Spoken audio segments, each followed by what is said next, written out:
Le Porte Sumane si trovano in località Cabianca, nel comune di Chioggia.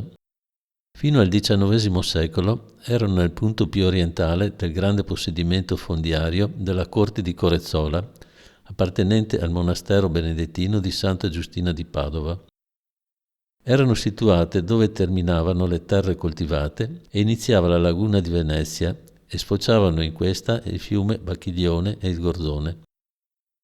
La costruzione delle porte fu quindi fatta dai benedettini nel 1551 per far defluire verso la laguna le acque delle canalizzazioni della corte di Corezzola. Il canale Brentone, che riceveva anche le acque della fossa Paltana, le riuniva e le conduceva alle Porte Sumane per poi confluire nel Bacchiglione. Nel 1579 la Serenissima Repubblica, per impedire l'insabbiamento della laguna di Venezia, stabilì che tutti gli impedimenti come porte chiuse e argini fossero abbattuti fino a 5 miglia dalla laguna.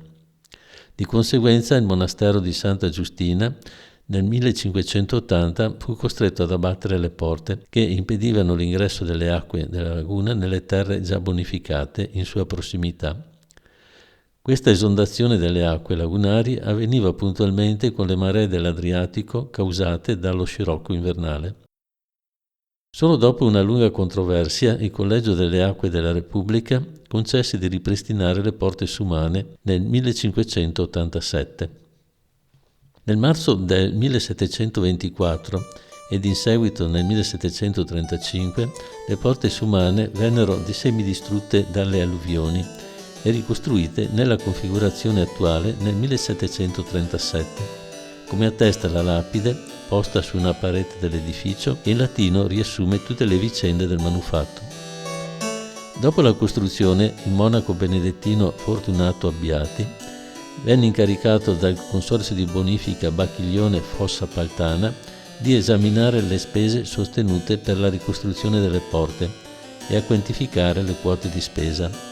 Nel 1737 il monastero di Santa Giustina aveva anticipato tutte le spese per rifare le porte, ma doveva partecipare solo per i 3/5.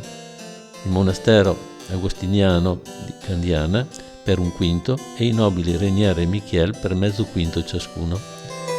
Dopo gli accertamenti ci fu il rimborso dovuto in base alla percentuale fondiaria detenuta dai partecipanti interessati.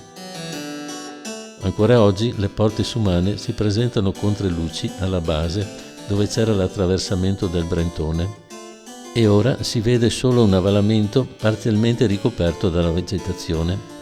Sul dorso delle arcate della struttura è abbastanza integra la casa del camparo, cioè del custode dell'infrastruttura, porticata sul lato a levante, ma abbandonata ormai da più di 50 anni.